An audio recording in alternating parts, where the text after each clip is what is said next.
Alhamdulillah, alhamdulillahilladzi anzala as-sakinah fi qulubil mu'minin liyazdaadu imanan ma'a imanihim asyhadu an la ilaha illallah wa asyhadu anna Muhammadan abduhu wa rasuluh. Allahumma shalli ala sayyidina Muhammad wa ala ali sayyidina Muhammad. Alhamdulillahirabbil alamin, kita awali pertemuan kita malam hari ini di kelas online Sirah Nabawiyah tentu dengan mengucapkan syukur kepada Allah Subhanahu wa taala baik dengan lisan dan hati kita sebagai tanda bahwa kita mensyukuri apa yang telah Allah hadirkan dalam kehidupan kita pada malam hari ini. Yakni Allah memberikan kita kesempatan dengan dihadirkannya iman dalam hati kita hingga akhirnya menjadi salah satu asbab kita untuk bisa duduk di depan handphone, melihat dan mendengarkan materi yang insya Allah akan disampaikan oleh guru kita pada kesempatan malam hari ini, itu tentang sirah Nabi, lanjutan dari pekan sebelumnya. Salawat beserta salam, mari kita sama-sama curah limpahkan kepada Nabi kita, yakni Nabi besar Muhammad Sallallahu Alaihi Wasallam.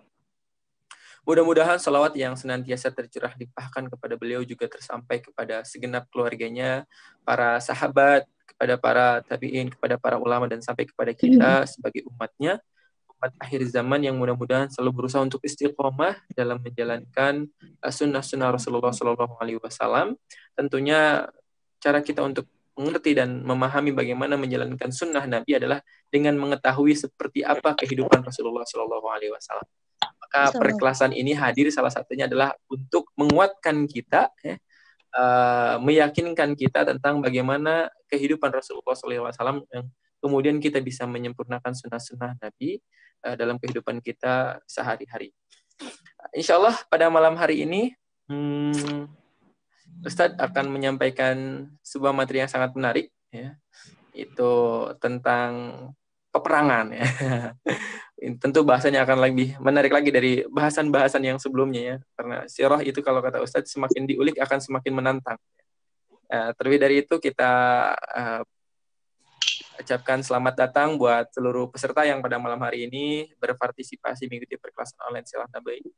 Mudah-mudahan Allah mudahkan semua urusan kita, salah satunya untuk menuntut ilmu, dan silahkan dipersiapkan sebaik mungkin, buka hati, buka mata, buka telinga, buka pikiran, dan kita berdoa kepada Allah tentunya agar setiap apa yang disampaikan oleh Ustadz bisa dengan mudah untuk kita cerna dan kita insya Allah bisa aplikasikan dalam kehidupan kita sehari-hari. Ustadz, sudah ready?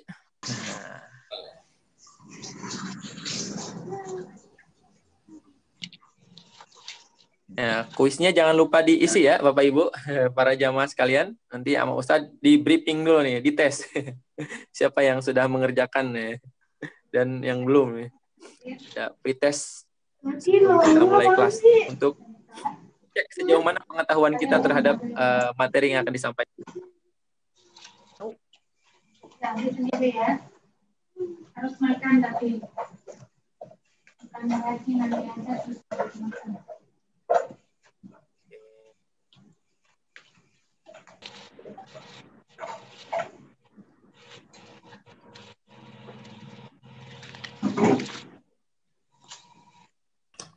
Berdiskusi tentang perang Badar dan Khandaq ini. Silahkan dipersiapkan nanti pertanyaannya di sesi tanya jawab. Kita buka cakrawala berpikir kita tentang sirah Nabi pada kesempatan malam hari ini. Ustadz, gimana Ustadz? Ya. Oke. Kalau begitu tidak berpanjang kalam, Ana langsung serahkan kepada Ustadz untuk menyampaikan materi pada malam ini. Tafadhal Mas Kiran, Ustadz. Baik. Bismillahirrahmanirrahim. Assalamualaikum warahmatullahi taala wabarakatuh. Waalaikumsalam warahmatullahi wabarakatuh. Innal hamdalillah nahmaduhu ta'ala wa nasta'inu bihi wa nastaghfiruh. Asyhadu an la ilaha illallah, asyhadu anna Muhammadan rasulullah. Allahumma shalli ala hadzal nabiyil karim wa ala alihi dari wa yassir li amri wahlul 'uqdatam min lisani yafqahu qawli. Qala ta'ala fi kitabil karim, a'udzu billahi minasyaitonir rajim. Bismillahirrahmanirrahim. Rasulillahi uswatun hasanah liman kana yarjullaha wal yawmal akhir wa dzakarallaha katsiran. Baik, para peserta kajian kelas online Sirat Nabawiyah, kita bersyukur pada malam hari ini kembali dipertemukan oleh Allah Taala. Tapi kalau pada jualan khawatir tadinya tempat Bogor ada redup dan duduk. Tapi alhamdulillah sekarang sudah full tenang walaupun angin di luar terasa agak kencang ya. Tapi semoga tidak mengganggu aktivitas kajian kita pada malam hari ini ya.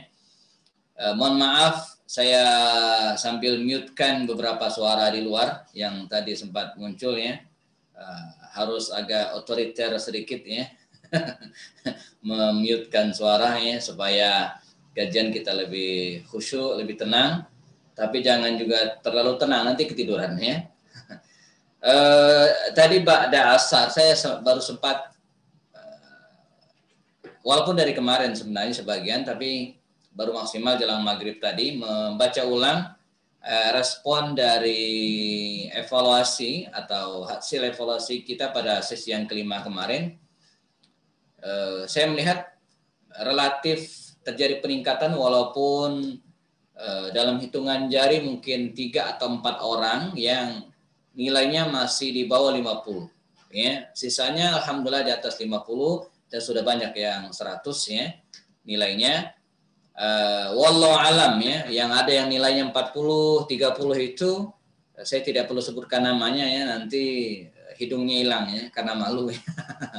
Jadi yang merasa mungkin kejebak dengan soal atau mungkin tidak full ikut kajian ya, atau mungkin seperti apa wallahu alam ya. Tapi masih ada yang di bawah 50 ya, 50% artinya dari nilai yang tidak bisa dijawab ya, lebih dari 50% yang tidak bisa dijawab ya, karena nilainya cuma 40 ya. Kemudian atau karena jebakan ya dari soal yang saya berikan. Satu. Kemudian sebagai tambahan yang kedua juga dari evaluasi masukan dari teman-teman, saya menghitung mungkin lebih dari 20 ya yang mengatakan waktunya kurang. Padahal selama ini kita sudah lewat dari akad ya. Kan akadnya kan 9:30 ya, jam 21.30. Tapi faktanya selama ini kita selalu lebih ya, lebih 15, lebih 20 menit ya. Tapi ada banyak yang mengatakan waktunya kurang ya, waktunya kurang. Wallahu alam ini kabar baik atau kabar buruk ya. Kabar baiknya artinya antusias teman-teman ya, ibarat orang makan kue ya, kalau merasa kuenya itu kurang artinya dia kan ketagihan gitu ya. Ini kabar baiknya ya. Nah, kabar buruknya jangan-jangan materi yang saya sampaikan terlalu bertele-tele gitu kan, sehingga waktunya tidak efektif. Jadi harus dilihat dari dua sisi itu ya. Walaupun terus terang teman-teman sekalian, para ustadz dan para bapak ibu sekalian, tema ini memang agak dipadatkan. Ya, seperti malam hari ini kita akan bahas 3 peristiwa besar: Badar, Uhud, Khandaq. Itu urutannya. Kalau nggak salah di soal ada tadi ya pertanyaannya ya. Perang Badar, ini 3 peristiwa besar. Mestinya ya minimal dikaji per peristiwa. Perang Badar sendiri 1 kali pertemuan, Uhud sendiri, Khandaq sendiri. Bahkan di kajian-kajian yang lain secara offline ya, itu perang Uhud itu bisa sampai 4 kali saya bahas. Ya, dimulai dari latar belakangnya, kemudian permulaan peristiwanya, ya, kejadiannya, lalu kemudian hikmah yang bisa diambil dari peristiwa tersebut. Bahkan ada tambahan lagi taujih ilahiyah ya, bagi kaum muslimin yang dianggap kalah pada perang itu, karena ada ayat-ayat yang khususnya dalam surat Ali Imran ayat 134 sampai dengan 170 yang khusus diturunkan oleh Allah Subhanahu wa taala ya untuk menghibur ya kaum muslimin yang ditinggal oleh saudara-saudaranya karena 70 orang syahid dalam perang Uhud tersebut. Wala tahzanu, kata Allah SWT, wala tahinu wala tahzanu wa antumul a'launa in kuntum mu'minin. Nah, jadi emang kajian kita semi dipadatkan ya. Kalau saya buat kurikulum dalam perkuliahan itu ya, Sirat Nabawiyah ini disampaikan dalam 16 kali pertemuan semester 1, 16 kali pertemuan semester 2, arti 32 kali pertemuan. Nah, kita cuma 8 kali pertemuan pun lewat online. Ya. Solusi bagaimana? Seperti yang saya sampaikan di awal, ini hanyalah pemantik. Ya. Hanyalah sebagai pemotivasi bagi jamaah sekalian, teman-teman sekalian, para ayah dan para ibu, para ustadz, untuk mendalami lagi sirah nabawiyah ini ya sendiri. Nah, sendiri maksudnya apa? Lebih ikut kajian-kajian lagi, ya, membaca ulang buku-bukunya, ya, lihat video-video kajian para ustadz yang lain dan banyak sekali. Ada Ustadz Khalid Basalama, Ustadz Budi Azhari, ya, Ustadz siapa lagi, Ustadz Obay Sobari. Ya, ini ustadz-ustadz yang barangkali ya lebih senior, ya, atau mungkin ada yang juga yang bareng dengan saya yang fokus, ya, agak fokus mendalami sirah nabawiyah, ya. Ada juga di sebelah sana di Jogja ada Ustadz Salim Fillah, walaupun beliau lebih ke sejarah secara umum ya, tapi ini adalah ustadz-ustadz yang sekira bisa kita jadikan referensi untuk saling melengkapi. Ya, karena masing-masing punya perspektif dan cara pandang tersendiri dalam ya, mengambil ibrah di sebuah peristiwa. Ya, dalam sebuah peristiwa ya. Nah, ada yang fokus dari sisi harakinya gitu kan. Jadi apa namanya? Pembahasannya. Ada yang mengambil dari aspek ruhiyahnya ya. Ada yang mengambil dari aspek misalnya apa ya? Keteladanan kepada para sahabat. Jadi lagi-lagi kelas online ini ya, 8 kali pertemuan ini sebagai pemantik gitu ya bagi kita, bagi jamaah sekalian ya, agar kita lebih peduli lagi dan kemudian lebih maksimal lagi dalam belajar sejarah hidup Rasul Shallallahu Alaihi Wasallam. Kadang pas baca soal suka ngeblank. Kenapa ngeblank ya? Nah, barusan saya kirim ini sudah ada 45 orang responden ya yang merespon ya. Saya coba lihat sekilas ya ini 80 nilainya, kemudian ini 100. Kemudian ada yang 60 ya, ada juga yang 80 ya. Saya sekilas saja rata-rata ada yang 40 ya. 40 ada ini nilainya ya. Kemudian ada yang 100, 20. Ada yang 20 nilainya ya. Berarti cuma betul satu. Cuman betul satu. Ada lagi yang 60 ya, ini nilainya. Ya, atau saya tampilkan tapi semoga tidak ada namanya ya. Kelihatan ya? Ini nilainya teman-teman sekalian. Kelihatan? Kang Rensu kelihatan? Ada ya? Ini kan saya angkat sedikit. Jadi ini yang jawab nomor ke-17 dari 45 orang. Nah, ini nilainya, ini 100 ini yang di bawah ini ya. 100 dari 100. Ada yang 80 nilainya ya. Ada yang 40 ya. Ada yang 40 lagi. Nah, ini ada yang 20 nilainya ya. Saya nggak usah turunkan ke bawah ya. Ada yang 20, ini 20. Ini 40. Nah, ini 40 ya. Coba. Ini 100 ya. Kalau 100 bolehlah kita lihat. Wah, Teh Rina Farida ini nilainya 100. Kemudian siapa lagi? Nah, ini 40. Ini 80 nilainya. Mana yang 100 lagi? Ini 20 nilainya. 20. Nah, ini 60, ini 40. Ya. Oke. Nah, jadi sini kelihatan 40, 60, mana yang 100 lagi? Oh, ini yang 20. Oke. Jadi basically ya, secara basic masih banyak yang harus kita pelajari ya dari pertanyaan tadi. Semoga praktis nanti, artinya bocoran saja ya, beberapa soal ini nanti saya akan naikkan lagi di soal di pasca kajian ya. Kan setelah ini kita ada evaluasi setelahnya. Ini kan pre-test ya. Jadi soal yang diberikan sebelum materi disampaikan. Nah, nanti ada soal post-test ya, setelah pembahasan ya, setelah pembahasan. Jadi teorinya begitu ya. Oke, baik. Sudah 20 menit berlalu, cepat sekali ya. Kita malam hari ini akan bahas 3 perang besar yang terjadi di masa Rasul Shallallahu Alaihi Wasallam, ya, yang kita kenal dengan perang Badar, ya, dan perang Uhud serta perang Khandaq. Ini tema kita ya.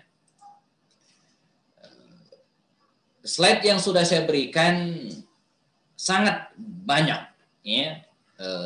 Itu sebagai modal, ya, sebagai bahan teman-teman sekalian untuk mengkajinya lebih dalam.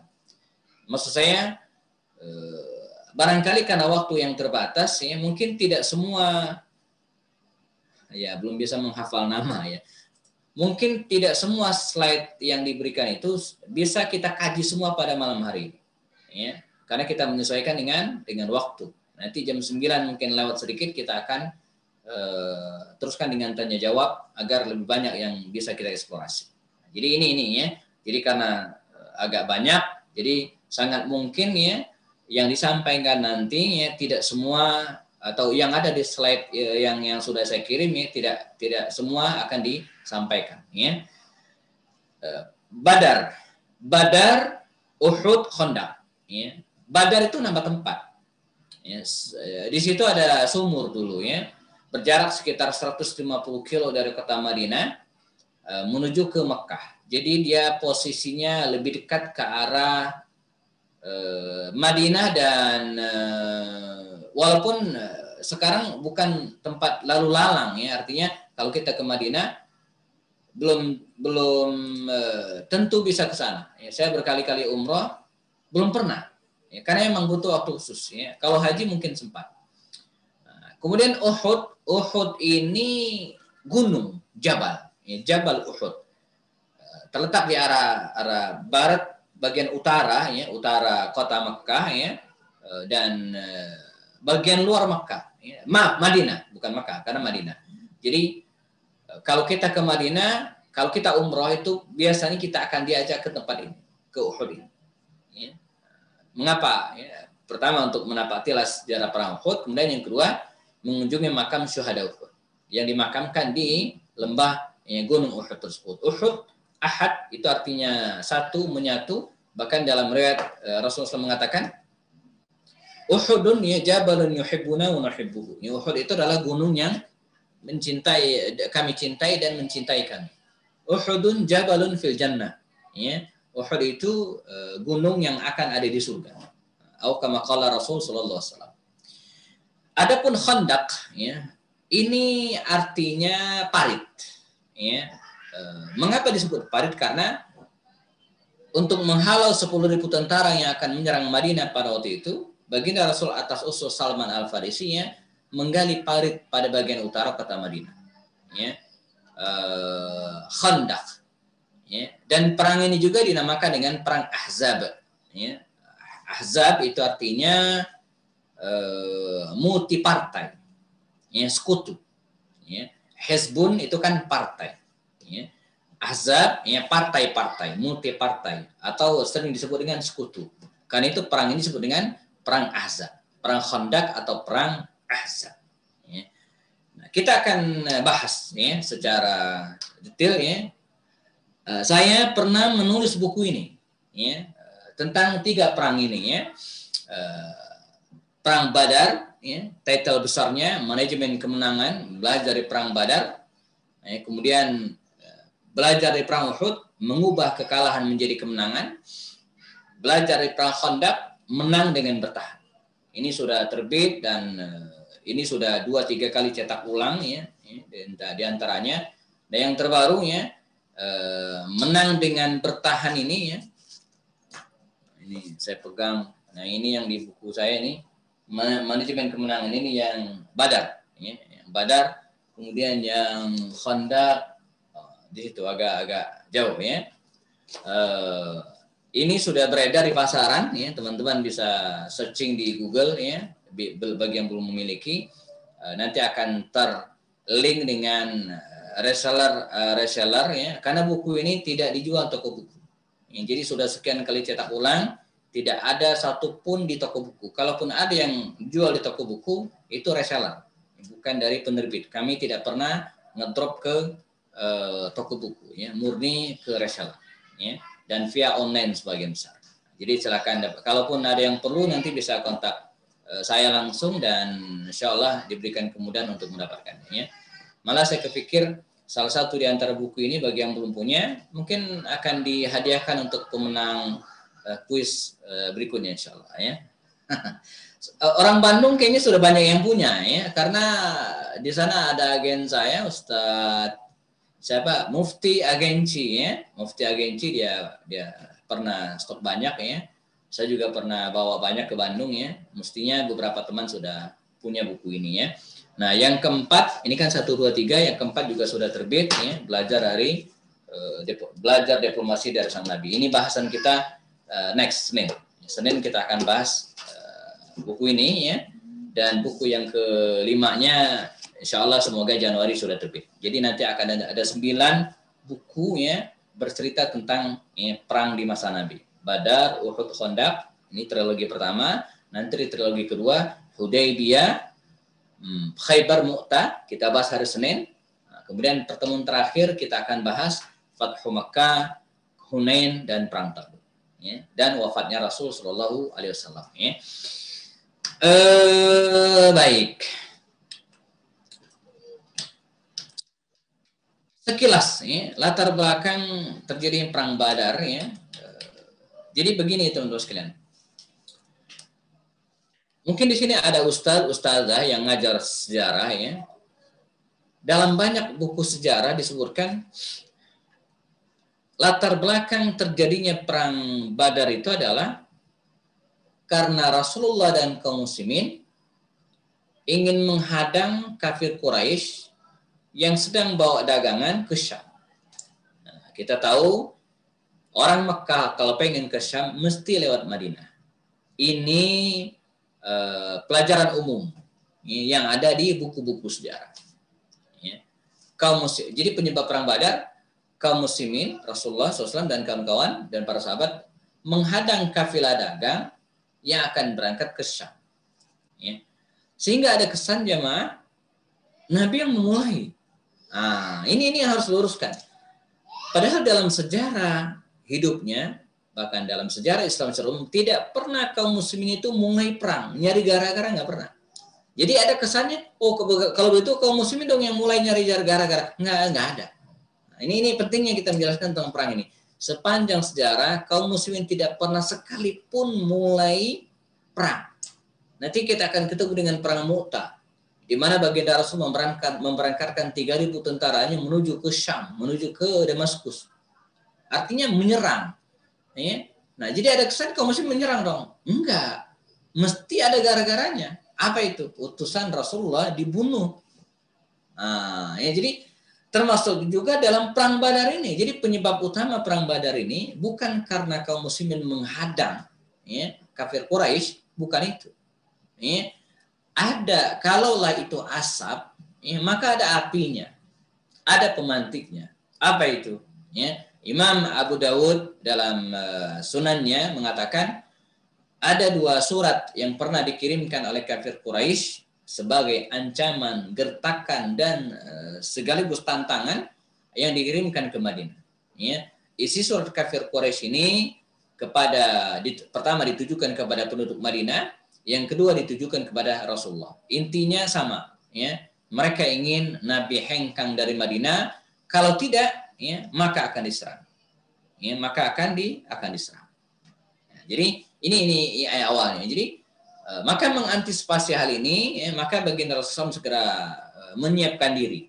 Di antaranya melatih teman-temannya, para sahabat ya, dengan membentuk satuan-satuan angkatan perang, ya, pernah kita singgung pada pertemuan sebelumnya. Nah, di antara satuan perang yang digerakkan oleh Nabi itu, ya, adalah satuan perang ini. Sekitar 300 sekian jumlahnya, ya.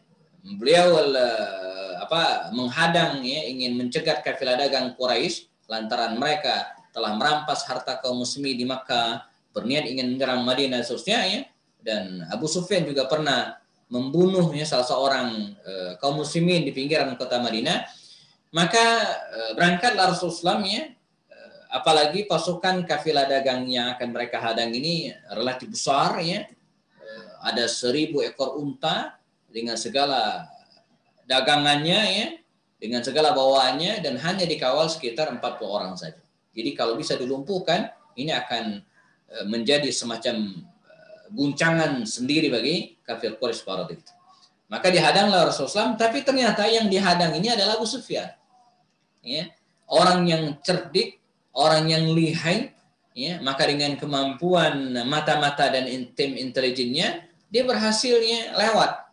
Ya, dia berhasil mencari jalan alternatif dan melewati pinggiran kota Madinah serta nyampe ke Syam tanpa berhasil dicegat oleh kaum muslimin. Ya. Nah, pulangnya, ya, kata Rasulullah, ini kafilah dagang yang dipimpin Abu Sufyan ini nggak akan selamanya di Madinah, di Syam, kan rumah mereka di Mekah, mesti balik. Kita hadang pas mereka pulang. Ya. Maka ketika mendengar bahwa Abu Sufyan CS dari Syam ini akan pulang, jazakumullah, menuju ke Mekah, siap dihadang lagi oleh Rasulullah dan kaum muslimin. Tapi lagi-lagi, ya, yang akan dihadang adalah Abu Sufyan bin Harb. Dia tahu, ya, dia akan dihadang. Maka melalui mata-matanya, ya, dia berhasil kembali meloloskan diri. Dan bukan hanya berhasil meloloskan diri, tapi juga Abu Sufyan ini, ya, mengirimkan timnya, ya, mengirimkan orangnya ke Mekah untuk minta bantuan. Ini backup, membackup kafilah dagang tersebut agar tidak dicegat oleh baginda Rasul Shallallahu Alaihi Wasallam. Jadi Abu Sufyan CS dengan kafilah dagangnya berhasil menyelamatkan diri ke Mekah. Ya. Nah, orang Mekah mendengar bahwa dagangan mereka akan dirampas oleh Rasulullah, segera membentuk pasukan. Dipimpin oleh Abu Jahal, nah berangkatlah mereka menuju ke Madinah dan ketemulah mereka di Badar. Maka pertanyaan pertama, siapakah yang memimpin pasukan Badar dari kafir Quraisy? Jawabannya adalah Abu Jahal. Ya, bukan Abu Sufyan. Karena Abu Sufyan tidak ikut perang. Dia menyelamatkan kafilah dagangnya. Nah, jadi yang memimpin adalah Abu Jahal. Dan sebaliknya, ya, perang Uhud itu yang memimpin Abu Sufyan, bukan Abu Jahal. Mengapa? Karena Abu Jahal sudah tewas dalam perang Badar. Nah, ini kita pahami. Dan juga bukan Abu Lahab, karena Abu Lahab sakit. Dia nggak ikut perang Badar. Yang kemudian menyebabkan Abu Lahab itu, ya, meninggal. Ya, ketika setelah perang Badar, walaupun dia nggak ikut, dia meninggalnya itu mengenaskan, ya, wafatnya Abu Lahab. Nah, baik, maka bertemulah pasukan ini, nakumullah, di dekat sumur Badar, ya.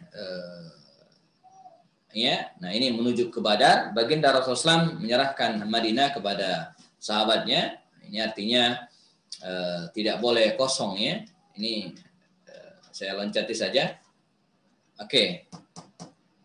Jadi mereka bertemu di Badar. Ya. Nabi lebih dulu tiba di Badar. Ya. Lebih dulu tiba di Badar. Nabi menempatkan pasukan di suatu tempat. Kata Khabbab bin Munzir al-Ansari, ya Rasulullah, ya, Anda menempatkan pasukan di sini, ini berdasarkan wahyu atau pendapat pribadi, bagian dari ijtihad? Ya. Ini pertanyaan yang sangat sopan. Ya. Jadi Khabbab bin Munzir ini ingin memberikan usul kepada Rasulullah bahwa tempat ini nggak bagus untuk pasukan. Beliau mengusulkan tempat yang lebih bagus, dekat sumur Badar. Tapi caranya sopan. Nah, ini pelajaran bagi kita. Ya. Minal adab, ya, termasuk adab. Al-Jundi, ya, seorang prajurit terhadap panglimanya, ya. Adab seorang murid terhadap gurunya, adab seorang anggota, ya, terhadap pimpinannya, ya. anak terhadap ayahnya seperti Khabbab bin Munzir. Jadi kalau dia ingin mengkritik, yang dilakukan dengan cara yang sangat baik. Ya Rasulullah, engkau menempatkan pasukan ini, ya, apakah berdasarkan wahyu atau ijtihadmu? Nah, jadi kalau kata Rasul, wahyu selesai, no discuss, tidak ada diskusi. Tapi enggak, kata Rasul, ini adalah berdasarkan pemikiran saya sendiri. Ya. Nah, kalau begitu, kata Khabbab bin Munzir, saya usul. Pindahkan pasukan kita dekat sumber Badar, dan tutup semua mata air yang lainnya, tampungan-tampungan air yang lainnya. Sehingga logistik bisa kita kuasai. Nah, ya, maka dengan strategi itu, akhirnya mereka berkumpul di Badar, ya, dekat sumber Badar, sehingga ketika kafir Quraisy datang, ya, mereka dari awal sudah kewalahan karena tidak memiliki air. Ya. Nah, perang pun berlangsung, ya, dan sandi mereka tadi ada di kuisnya, ahadun ahad. Ada yang menjawab Allahu Akbar? Enggak, ya. Jadi slogan, ya, ataupun yel-yel kaum muslimin dalam perang Badar itu ahadun ahad. Ahadun ahad. Kalau dalam perang Uhud, Allahu Akbar. Kalau dalam perang Yamamah, wa Muhammada, wa Muhammada. Nah, jadi dalam perang yang lainnya ada la ilaha illallah, la ilaha. Jadi macam-macam. Jadi enggak sama gitu, ya. Karena itu para ulama menjelaskan dalam hal strategi perang, slogan perang, ya, dan kemudian bahkan bendera perang, ya, itu bukan hal yang sabat, bukan hal yang subut, bukan hal yang fix. Ya, kita bisa kreatif. Ya, kita bisa kreatif. Yel-yelnya apa aja, ya. Mau Allah Akbar juga boleh, seperti Bung Tomo. Ya, Bung Tomo kan ketika menggerakkan arek-arek Surabaya itu, ya, dia mengatakan, saya bingung bagaimana menggerakkan para pemuda Surabaya ini, ya, kecuali dengan kalimat takbir, Allahu Akbar, merdeka. Ya. Boleh juga, ya. Oke. Nah ini, ya, sebelum perang berlangsung ada duel, mubarazah. Jadi dalam bahasa Arabnya al-mubarazah, perang tanding. Utbah bin Rabi'ah, ya, salah seorang petinggi kafir Quraisy, sesepuh. Jadi Utbah bin Rabi'ah ini jemaah pimpinan utama Quraisy secara umum. Min kabilah, dari kabilah Abdi Syams. Ya, leluhurnya Umayyah, Bani Umayyah. Awalnya Utbah ini, saya ingin sedikit cerita tentang Utbah ini. Ya, kita bicara tentang hidayah. Jadi Utbah bin Rabi'ah ini, ketika di Makkah, dia tokoh yang disegani. Dia memang tidak setuju dengan, ya, ajaran Rasulullah SAW. Tapi perlawanannya tidak sekeras Abu Jahal, tidak separah Abu Lahab. Jadi halus. Bahkan beberapa kali dia dialog dengan baginda Rasulullah SAW dengan cara yang sangat baik. Sehingga orang-orang mengira, bahkan termasuk anaknya, ya, Abu Hudzaifah bin Utbah bin Rabi'ah yang sudah muslim, mengira bapaknya Utbah ini akan masuk Islam. Saking dekatnya dengan Rasulullah. Ya. Barangkali hari ini kita juga menemukan ada tokoh yang dekat dengan kaum muslimin. Mohon maaf, ya, kita boleh berbeda pendapat, tapi dengan segala kelebihan dan kekurangan. Tapi misalnya, saya contoh saja, mungkin ada tokoh-tokoh yang lain silakan, ya. Rocky Gerung misalnya, maaf, ya, dia kan Nasrani gitu, ya. Itu agak dekat gitu, ya, agak dekat dengan kaum muslim, gitu, ya. Atau siapalah, ya. Nah, di Makkah dulu Utbah bin Rabi'ah ini agak dekat. Bahkan ada yang mengira dia akan masuk Islam. Cuman karena terprovokasi oleh Abu Jahal, ya, akhirnya dia ikut perang. Itu ketika mereka akan berangkat ke medan perang, dan kemudian mendengar bahwa kafilah yang ingin mereka selamatkan itu sudah selamat, mereka sempat ragu, lanjut atau tidak. Ya. Nah, Utbah bin Rabi'ah ini termasuk orang yang tidak pengen perang. Udah kita balik aja. Toh kafilah yang ingin kita selamatkan udah selamat. Udah mau nyampe Mekah. Ngapain kita teruskan? Kata Abu Jahal, lah, tidak. Namurru ila Badr. Kita teruskan sampai ke Badar. Naqumu fihi salasan. Kita stay di sana 3 hari. Nasrul khumur, pesta pora, mabuk-mabukan. Itu tradisi mereka. Utbah bin Rabi'ah ini tetap pengen pulang, nggak pengen terus ke medan perang. Apa kata Abu Jahal? Dasar banci gitu. Dasar perempuan katanya. Ya, dibilang perempuan ini, oh ini izzah, ya, jagoan dibilang perempuan, maka berangkatlah dia dan justru ketika tantangan itu datang, dia yang maju bersama dengan keluarganya. Ya, Utbah bin Rabi'ah, kemudian anaknya Syaibah, saudaranya Syaibah bin Rabi'ah, dan kemudian Walid bin Utbah. Ya. Dan dari kaum muslimin, Nabi menunjuk 3 orang sahabatnya, Ubaidah bin Haris, ini termasuk sepupunya Rasulullah SAW, ya, karena ayahnya Haris ini merupakan saudara dari ayahanda Rasul. Jadi Ubaidah bin Haris bin Abdul Muttalib. Ubaidah bin Haris bin Abdul Muttalib. Sementara ayah Nabi Abdullah bin Abdul Muttalib. Nah, jadi Haris dan Abdullah itu adik kakak. Ya. Nah, jadi sepupu Rasulullah. Yang kedua adalah pamanda Rasulullah Hamzah bin Abdul Muttalib. Dan kemudian yang ketiga adalah laki-laki sepupu Rasulullah Ali bin Abi Thalib. Karena Abu Talib itu merupakan paman Rasul Sallallahu Alaihi Wasallam. Maka pertandingan duel, ya, mubarazah dalam bahasa Arabnya tidak terkendalikan dengan skor, ya. Utbah bin Rabi'ah berhasil membunuh Ubaidah bin Haris, ya, jamaah. Ubaidah bin Haris ini belakangan punya Ustadz kok putus-putus, ya, mungkin sinyal mungkin, ya. Ya, kalau putus-putus, teman-teman boleh sesekali meng-off-kan video, ya. Nah, jadi Zoom ini emang begini, ya. Jadi kalau sinyalnya nggak bagus, maka dia akan ngedrop.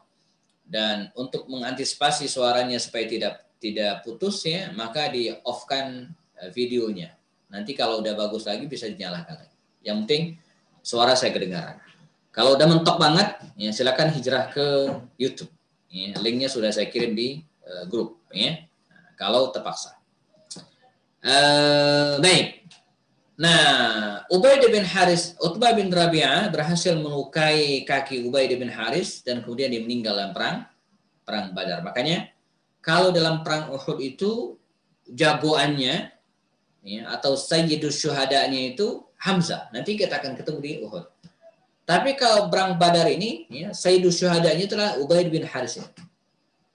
Nah, Ubaidah bin Haris ini belakangan, ya, dia punya istri. Namanya Zainab binti Khuzaimah, ya, yang belakangan dinikahi oleh Rasul Shallallahu Alaihi Wasallam. Ibunda Zainab binti Khuzaimah.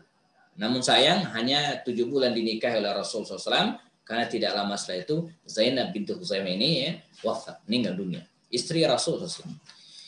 Adapun Hamzah berhasil dengan telak, ya, mengalahkan Syaibah bin Rabi'ah, dan demikian juga dengan Ali bin Abi Thalib. Skorsnya 2-1.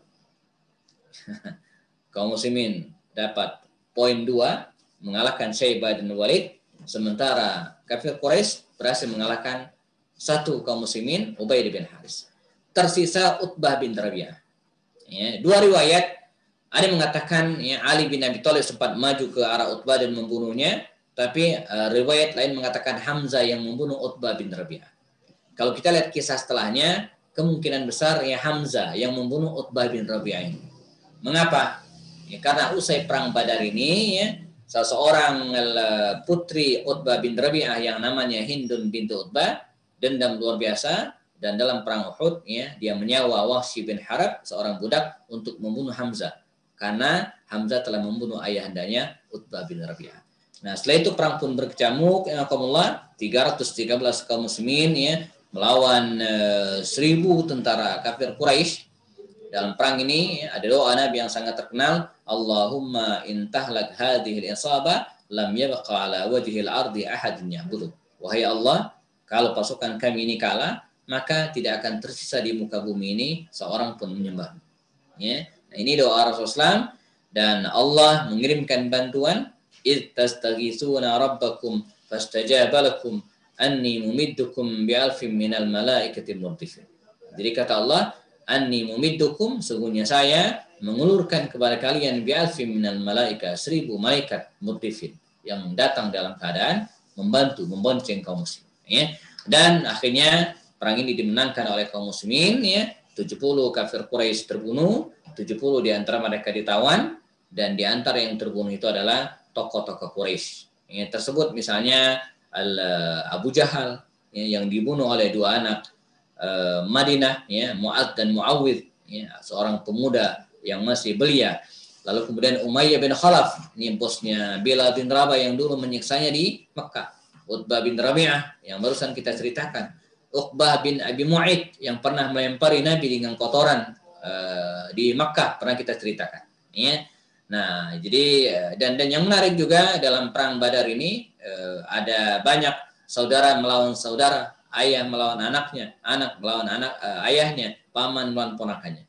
Ya. Misalnya Umar bin Khattab ya, melawan pamannya As bin Hisham, ya, adik emaknya, ya, dan membunuh pamannya, paman kandungnya, adik emaknya. Ya. Kemudian satu lagi Mus'ab bin Umair, ya, yang kemudian menawan saudaranya, ya, Abu Aziz bin Umair. Abu Huzaifah bin Utbah bin Rabi'ah berada dalam pihak kaum muslimin dan ayahnya di pihak kafir Quraisy. Abu Ubaidah ibnu Jarrah membunuh ayah kandungnya sendiri yang kafir pada waktu itu. Ada kisah Abu Bakar Siddiq. Abu Bakar Siddiq Muslim, anaknya Abdurrahman bin Abu Bakar kafir. Ketemu di medan peperangan, Abu Bakar selalu menghindar. Dia tidak pengen ketemu anaknya. Karena dia khawatir membunuh anaknya atau anaknya membunuh dia. Kalau dia membunuh anaknya masuk neraka. Kalau anaknya membunuh dia, maka dia juga masuk neraka. Dia tidak pengen. Ya, dia berharap suatu saat anaknya masuk Islam. Dan betul, ya, anaknya belakangan masuk Islam. Ya.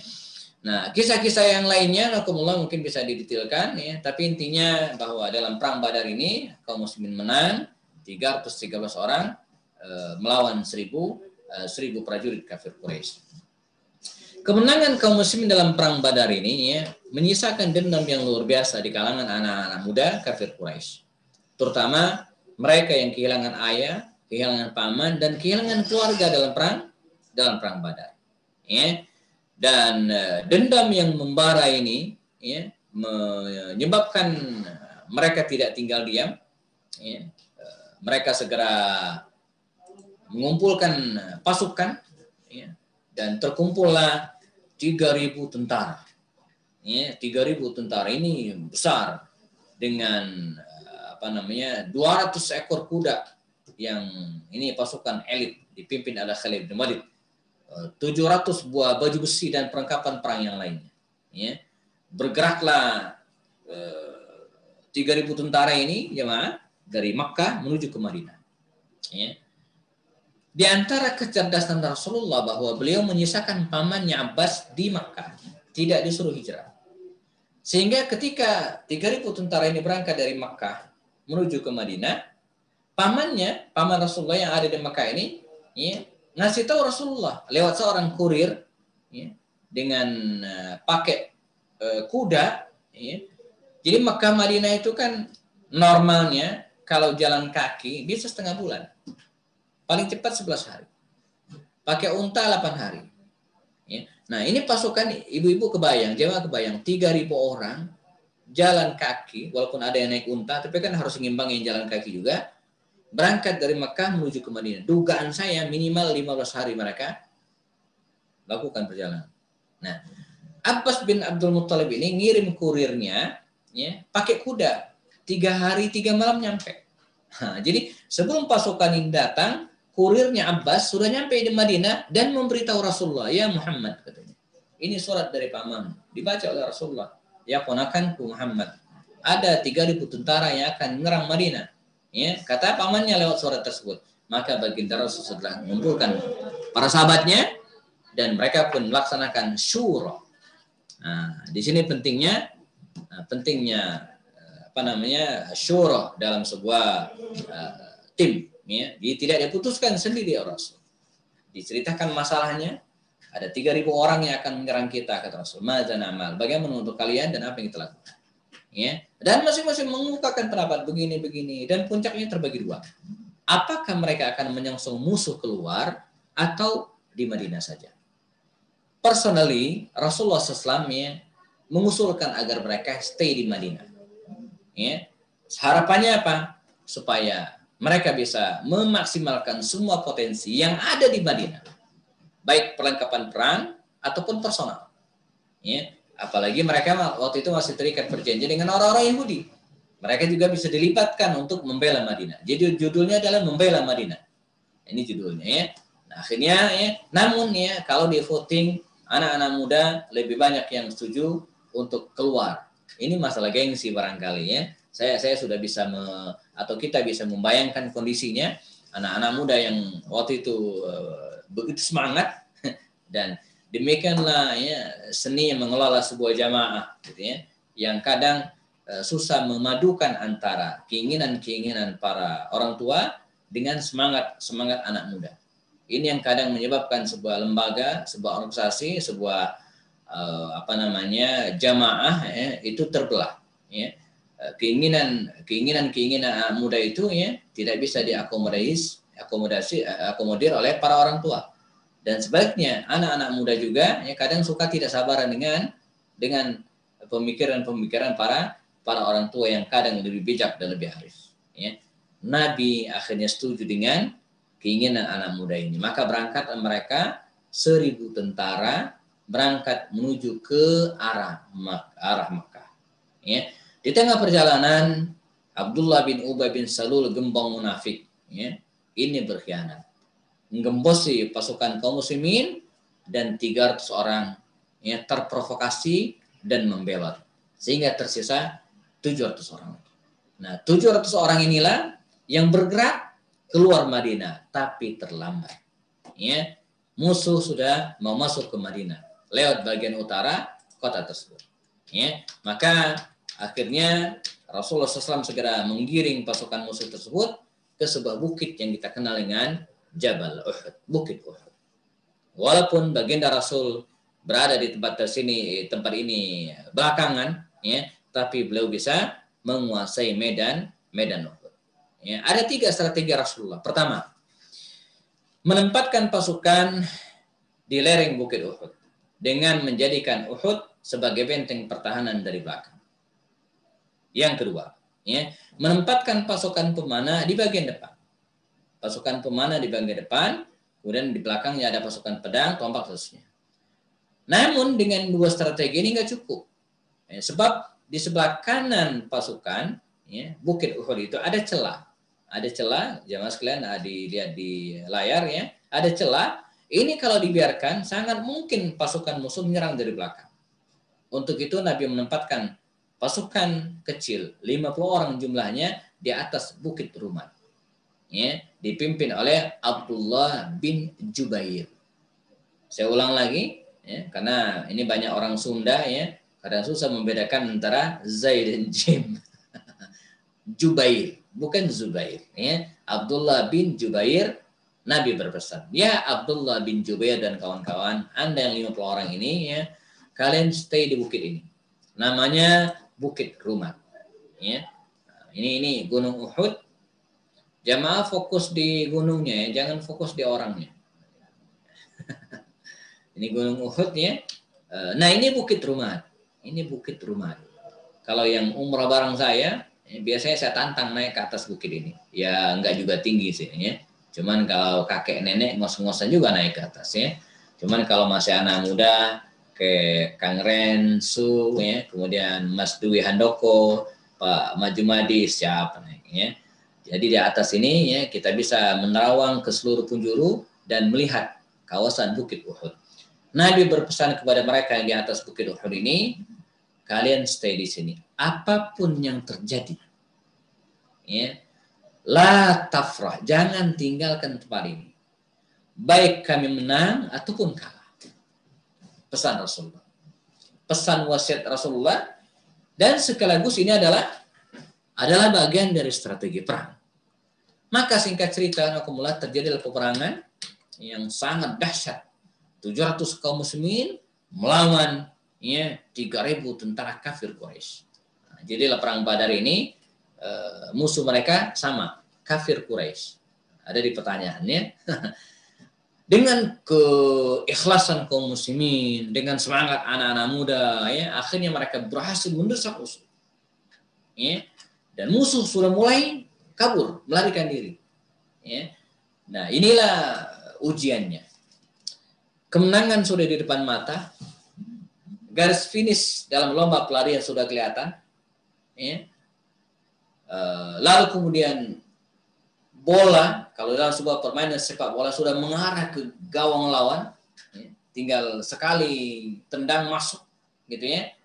Kemenangan betul-betul sudah di ambang mata. Ini ujiannya, ya. Nah, para sahabat pasukan pemanah yang di atas bukit rumah tadi mengira perang udah beres. Pertempuran sudah selesai. Kemenangan sudah digenggam. Mereka mengira itu. Buktinya di bawah, banyak di antara para sahabat Nabi yang mulai mengumpulkan harta rampasan perang.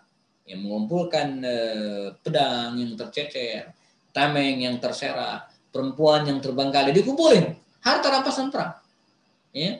Dan sebagai tambahan dalam tradisi bangsa Arab pada waktu itu, ya, perang itu artinya berjudi. Siapa yang menang maka dia akan mendapatkan harta rampasan perang. Dulu begitu. Ya. Man qatala aduwan falahu salabuhu. Siapa yang bisa membunuh musuhnya maka harta milik musuh tersebut menjadi miliknya. Itu peraturan bangsa Arab jahiliyah dulu. Ya. Dan masih terngiang dalam benak mereka walaupun sebelumnya mereka pernah diajarin cara pembagian harta rampasan perang dalam perang Badar. Ya. Nah, pasukan pemanah di atas bukit Ruman ini dengan alasan-alasan tadi mengira perang sudah usai, lalu kemudian mereka juga harus mengumpulkan harta rampasan perang, ya, khawatir mungkin tidak kebagian, gitu ya, dan seterusnya. Pelan-pelan mereka turun. 1, 2, 3 turun. Abdullah bin Jubair teriak, jangan turun, kata dia. Bu, kita belum ada perintah dari Rasulullah, jangan turun, jangan turun. Tapi apalah arti suara seorang panglima perang di hadapan kondisi seperti itu, ya, turun, dan disinilah ya, awal kekalahan tersebut. Adalah Khalid bin Walid yang waktu itu masih kafir, sejak awal memang belum banyak terjun ke medan peperangan. Biasa, jagoan itu biasanya turunnya belakangan gitu ya. Jadi jagoan itu turunnya belakangan ya. Jadi pada detik-detik yang menentukan itu ya, Khalid dari belakang melihat. Ya, kalau saya ilustrasikan teman-teman sekalian, ini seperti orang yang saya di kampung dulu ya, karena tidak ada TV ya. Namanya orang kampung dan muslim dulu, tidak ada internet ya. Saya suka main catur sama anak-anak. Jadi ada titik kondisi di mana kita menunggu gerakan lawan. Saya pengen skak rajanya, tapi nggak bisa, ada kuda. Begitu kudanya minggir, langsung. Nah, Khalid begitu. Dilihat dari awal ini untuk mengalahkan kaum muslimin ini ya, mesti lewat belakang. Ya, mengitari Bukit Uhud. Tapi nggak bisa. Karena ada pasukan pemanah. Begitu pasukan pemanah ini turun, Khalid bin Walid segera mengibaskan tangan. 200 pasukan kuda, pasukan elit yang mengitari bebukitan dan menyerang kaum muslimin dari belakang ya.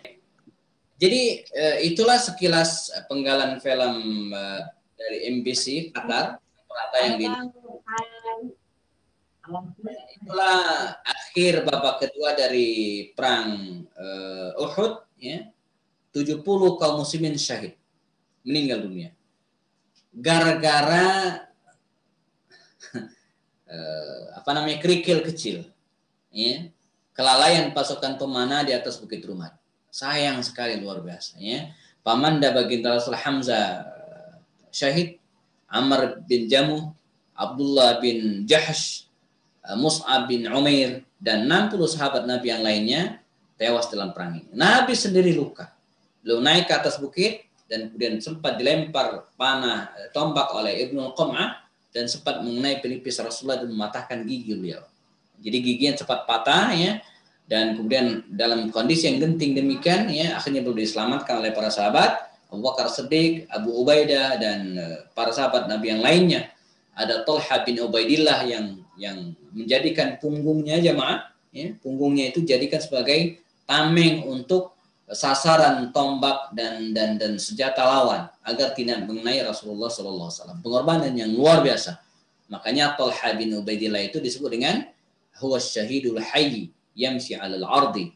Nah, dia adalah seorang yang syahid ya, tapi masih bisa berjalan di muka bumi ya. Nah, ini ending dari perang Uhud. Walaupun demikian tidak lama setelah itu kemudian kafir Quraisy meninggalkan medan peperangan. Sementara kaum muslimin ya tetap di tempat tersebut, dan 3 hari kemudian Nabi memulihkan pasukannya dan memerintahkan kepada Ali bin Abi Thalib untuk menyusul mereka. Ya, Ali bin Abi Thalib berangkat, tiba di sebuah tempat namanya Hamraul Asad. Ya, Ali bin Abi Thalib berhenti dan ya, mencari jejak-jejak lawan, tapi mereka sudah tidak ada lagi. Nah, karenanya kalaulah perang Uhud ini mau dibagi menjadi 3 babak, ya, maka Babak pertama kaum muslimin menang. Babak kedua kaum muslimin babak belur. Babak ketiga kaum muslimin menang. Ya, karena musuh sudah melarikan diri. Dan ini kecanggihan Rasulullah. Beliau memulihkan mental kaum muslimin yang down tadi itu. Ditambah lagi dengan ayat-ayat Quran yang turun setelah peristiwa tersebut, menyebabkan kaum muslimin bangkit lagi semangat mereka dan siap yang memburu musuh. Nah, ini terjadi tahun ketiga Hijriah di bulan Syawal. Perang Badar, Ramadan tahun kedua, Badar, Syawal tahun ketiga. Ya. Beberapa peristiwa berikutnya banyak terjadi, antara lain terusirnya setelah perang Uhud ini Yahudi Bani Nadir dari Madinah karena mereka berkhianat pernah ingin membunuh Rasulullah. Maka Yahudi Bani Nadir hijrah, pindahlah mereka ke Khaybar. Dari Khaybar inilah mereka membuat makar. Di antara makarnya mengompori, memprovokasi orang-orang kafir Quraisy. Di situ ada Abu Sufyan bin Harb, ada Khalid bin Walid, Ikrimah bin Abu Jahal, Sofwan bin Umayyah, lalu kemudian siapa lagi Ikrimah dan seterusnya. Ada 5-6 tokoh anak muda dikomporin supaya mereka menyerang Madinah lagi. Uhud belum cukup. Nah, ini kerjaan orang-orang Yahudi, provokator, gitu ya. Maka Dr. Munir Muhammad Al-Ghadban dalam kitabnya Al-Manhaj Al-Haraki mengatakan provokator dalam perang Khandaq itu adalah orang Yahudi. Maka berangkatlah pasukan jamaah sebanyak 3.000 tentara. Maaf, 10.000 tentara gabungan dari Makkah dan sekitarnya menuju ke Madinah untuk menghancurkan Madinah. 10.000 tentara ingin menyerbu Madinah. Madinah waktu itu penduduk muslimnya hanya 3.000 orang. Dipastikan kalau mereka berhasil masuk ke Madinah, selesai. Mendengar kabar ini, baginda Rasul rapat lagi.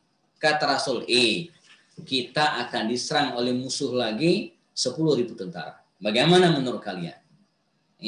Belajar dari perang Uhud, akhirnya mereka sadar bahwa kekuatan mereka adalah di Madinah. Dan mereka satu kata akan menunggu musuh dari dalam kota Madinah, menggelar perang kota. Dan secara geografis kota Madinah itu menarik. Kota Madinah itu petanya begini. Bagian barat itu terdiri dari bebukitan, batu besar yang curam dan tajam. Nggak mungkin musuh menyerang dari barat, nggak mungkin. Saya udah survei. Di bagian timur, selain bebatuan besar dan bebukitan sebelah luar, agak masuk sedikit bagian timur sampai hari ini, itu adalah pepohonan kurma, kebun-kebun kurma milik orang-orang Madinah. Di bagian selatan, bagian bawah, ini pemukiman Yahudi Bani Quraidah. Yang mereka kalau bikin rumah sekaligus benteng. Satu-satunya jalan menaklukkan Madinah dari arah utara. Bagian inilah yang menjadi sasaran kaum muslimin, menjadi kehati-hatian kaum muslimin. Atas usul Salman Al-Farisi, akhirnya mereka menggali parit Khandaq di bagian utara Madinah ini. Kalau kita lihat penjelasannya, parit yang digali oleh kaum muslimin ini, dalamnya tidak kurang dari 4 atau 5 meter. Ini lagi yang keluar. 4 atau 5 meter dalamnya. Kemudian lebarnya juga sekitar itu juga lebarnya, dan panjangnya 2,5 kilo. Digalilah, ini perang Uhud tadi kita loncati. Nah, ini perang Khandaq. Jadi kaum muslimin menggali parit. Parit yang digali oleh kaum muslimin, membentang dari Syakhah di pemukiman Bani Harithah dan seterusnya. Panjangnya mencapai 5.000 hasta, lebarnya 9 hasta, dan dalamnya 9 sampai 10 hasta. Jadi kalau 1 hasta itu setengah meter, berarti lebarnya sekitar 4,5 meter, dan dalamnya juga 4,5 sampai 5 meter. Digali dan sampai 2.500 meter panjangnya, sehingga ketika pasukan musuh yang jumlahnya 10.000 tentara tadi kaget, mereka kaget begitu datang, wah kita nggak bisa masuk, Ya. Maka mereka sepakat untuk mengepung Madinah. Pengepungan berlangsung selama hampir sebulan, 25 hari lamanya mereka mengepung dan tidak bisa masuk. Nah, pada masa pengepungan ini banyak peristiwa terjadi. Misalnya, ada seorang tokoh bernama Amr bin Abdul Wud, kafir Quraisy. Ya, dengan usahanya dia bisa masuk, mungkin dikasih jembatan kali. Ya, dia bisa masuk ke Madinah. Di dalam Madinah dia menantang, siapa yang melawan saya? Katanya. Hal min mubariz katanya gitu ya. Maka para sahabat diam, tidak ada yang maju. Ya, selain belum ditunjuk oleh Rasul, mereka juga berpikir untuk menghadapi ya, preman kelas kakap kafir Quraisy namanya Amr bin Abdul Wud. Amr bin Abdul Wud. Ali berdiri atas izin Rasulullah. Ya, dan dia berdiri, katanya, saya yang melawan Anda. Kata Ali bin Abi Thalib. Kata Amr bin Abdul Wud ini, man anta? Siapa Anda? Ini kalau bahasa Betawinya, siapa lo? Bukan dia nanya nggak tahu orangnya, ini untuk meremehkan. Siapa lo? Gitu kira-kiranya. Dia tahu itu Ali. Tapi untuk merendahkan, maka dia bertanya, man anta? Kata Ali bin Abi Thalib, ana Ali bin Abi Thalib. Ketawa Amr bin Abdul Wud ini. Mundur. Saya tidak ingin membunuh anak kecil. Jadi dibilang Ali bin Abi Thalib itu anak kecil. Usia Ali waktu itu sekitar 8 tambah 13, 21, ditambah 5, 26. Sekitar 26 tahun. Sementara Amr bin Abdul Wud senior. Kata Ali, kata orang ini ya, kata Amr bin Abdul Wud, mundur. La uridu an aqtulak. Saya tidak ingin membunuhmu. Kata Ali bin Abi Thalib, walakinni uridu an aqtulak. Tapi saya pengen membunuhmu. Maka terjadilah perkelahian dan Ali bin Abi Thalib berhasil membunuh musuhnya Amr bin Abdul Wud. Ya, setelah sekian lama mengepung ya, dan terakhir ini sebagai pemungkas, mungkin kita sudah lewat jam 9.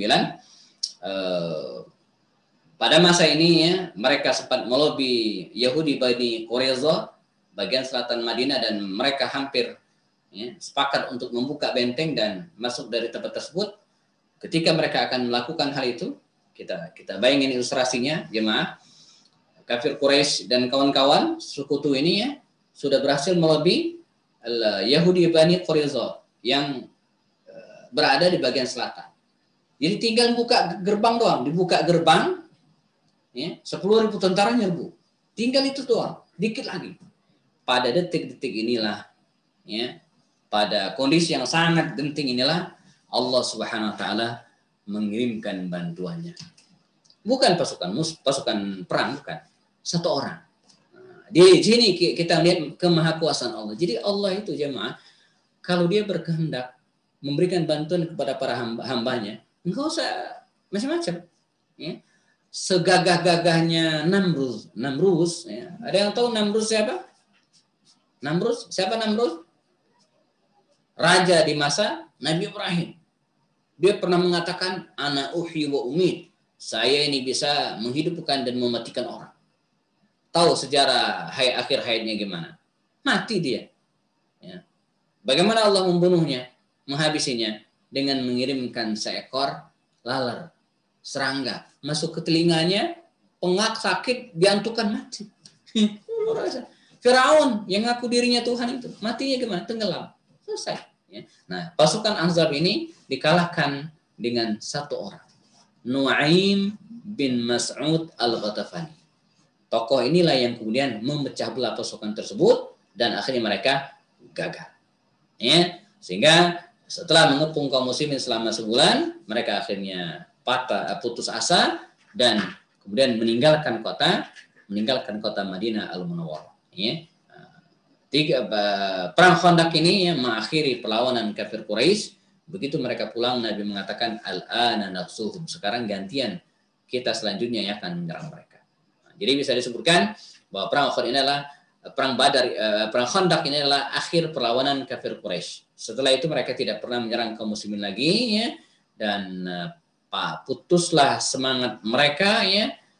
Nanti pada pertemuan depan kita akan bahas baginda Rasul bermimpi ya, bersama dengan para sahabatnya datang ke Makkah untuk umroh. Maka berangkatlah Rasul bersama 1.400 para sahabatnya ke Makkah untuk umroh. Tapi mereka terhalang. Ya. Dilarang oleh kafir Quraisy, akhirnya terjadilah perjanjian yang kita kenal dengan As-Sulhul Hudaybiyah, perjanjian Hudaybiyah. Nah, ini yang akan kita bahas pada pertemuan yang ke-7 hari Senin insyaallah. Ya. Slide berikutnya, jamaah silakan baca, yang kurang jelas nanti bisa ditanyakan baik pada malam hari ini atau hari-hari lainnya lewat WhatsApp yang sudah kita bentuk ya. Saya tidak ingin menzalimi para ibu yang dari tadi mungkin sudah pengen istirahat ya. Kita cukupkan ya, jam 9:16 menit. Kita ada waktu ya, mungkin 15, 20 atau 30 menit ya untuk memperdalam tema ini jika dibutuhkan. Ya, saya kembalikan ke Kang Rensu ya, untuk memandu acara kita berikutnya. Jamaah silakan bertanya di chat ataupun langsung juga tidak ada masalah. Dari saya dicukupkan. Billahi taufik. Assalamualaikum warahmatullahi wabarakatuh. Waalaikumsalam warahmatullahi wabarakatuh. Alhamdulillahirrahmanirrahim. Jazakallah Ustadz atas pemaparan materi tentang 3 peperangan ya, Insya Allah. Ini saking slide-nya banyak ya, waktunya tapi terbatas ya. Oke, karena tadi Ustadz terbatas oleh waktu, jadi silahkan diulik lagi, ditanyakan lagi di sesi tanya jawab yang insya Allah akan kita buka. Silakan bagi para jamaah, Bapak, Ibu, Ayah, Bunda, teman-teman semua yang ingin bertanya. Ada banyak sepertinya pertanyaan kita pada malam hari ini, tapi kita akan batasi waktunya maksimal sebelum jam 10 ya. 30 menit ke depan. Yang paling bersemangat seperti biasa mengawali pertanyaan pada malam hari ini buat Bunda Wiwit. Silakan Bunda. Ya, terima kasih Mas. Assalamualaikum warahmatullahi wabarakatuh Ustadz. Waalaikumsalam warahmatullahi wabarakatuh. Ustadz, Afwan ada 3 yang mau saya tanyakan. Yang pertama, saya apakah ada di dalam riwayat itu yang melatar belakangi kenapa pasukan yang 50 orang itu tidak mendengarkan Abdullah bin Jubair? Kan dia juga ketua pasukan ya, panglima ya. Itu satu. Yang kedua, kan kalau di dalam cerita Arisalah itu Hamzah bin Abdul Muthalib itu setelah ditombak Wahsy, Hindun mendatangi Hamzah, terus dibelek, diambil jantungnya. Apakah riwayatnya itu ada? Yang ketiga, yang tadi Ustadz bilang kaum muslim syahid 70 orang, apakah itu termasuk 70 orang itu penghafal Quran? Saya mau klarifikasi aja sih, apakah itu di Badar atau di Uhud gitu. Itu Ustadz, syukron. Assalamualaikum warahmatullahi wabarakatuh. Waalaikumsalam warahmatullahi wabarakatuh. Saya jawab langsung ya. Jadi lupa saya. Yang pertama apa tadi? Latar belakang kenapa Abdullah bin Jubair itu tidak didengar kata-katanya gitu. Jadi ya ini pertama pemasukan mana ya. Jadi memang disesalkan oleh semua orang bahwa dan jadi pelajaran bagi kita hari ini tentang betapa pentingnya kita taat kepada pemimpin. Apalagi dalam konteks perang seperti yang terjadi dalam perang Uhud tersebut ya. Dan itu harus disesalkan. Nah, pertanyaan mengapa mereka tidak taat ya? Kalau kita bayangkan kondisi yang terjadi pada waktu itu, ya mereka lupa. Mereka lupa dengan wasiat baginda Rasul. Lagi-lagi mereka mengira bahwa perang sudah usai. Saya ada video ya, mungkin nanti searching di internet saya kira banyak ya. Jadi banyak peristiwa yang kemudian menyebabkan kegagalan karena mengira perang sudah usai. Jadi ada video, jadi penjaga gawang dalam permainan sepak bola.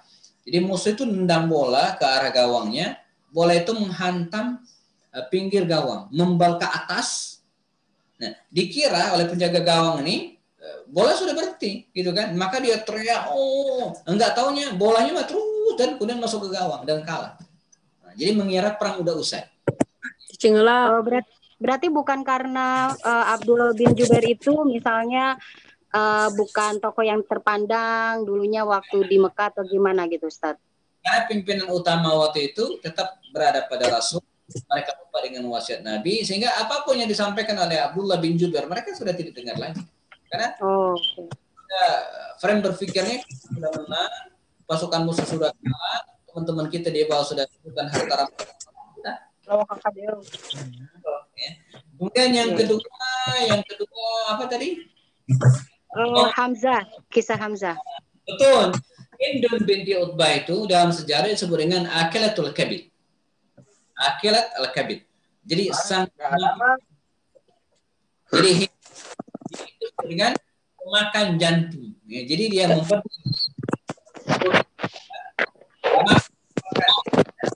punya dilepehkan. Ya. Jadi betul, riwayat itu terkenal sekali dan kemudian sahih ya.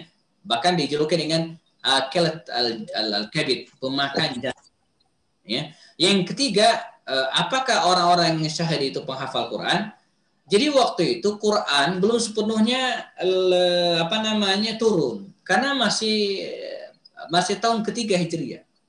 Nabi wafat kan tahun ke-11.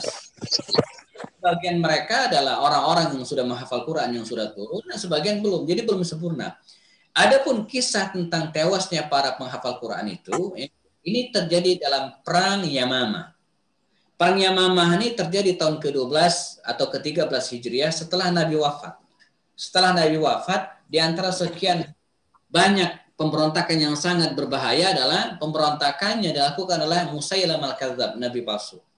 Ya. Untuk menyelesaikan peperangan ini, maka diangkat Khalid bin Walid yang sudah masuk Islam oleh Abu Bakar Siddiq, dan terjadilah perang melawan Musailamah al-Kadzdzab, namanya Ma'rakatul Yamamah. Perang inilah banyak para penghafal Al-Quran yang syahid. Gitu. Jadi dalam perang Yamamah, bukan perang Uhud ataupun dalam perang Badar. Baik. Syukran Ustaz. Sama-sama ya. Oke. Lanjut Ustaz ke pertanyaan yang ada di kolom komentar. Oke, baik. Paling atas. Anda baca ini Ustaz. Gimana? Nggak apa-apa, saya sekilas bisa lihat. Saya zoomnya sudah sebesarkan ininya. Dari yang paling atas ini Yayu ya. Buku begini. Linknya nanti saya kirim di grup Mbak Yayu dan teman-teman ya. Link buku manajemen kemenangan ya. Kemana ordernya, kemana ininya. Nanti saya kasih di grup WhatsApp insyaallah ya.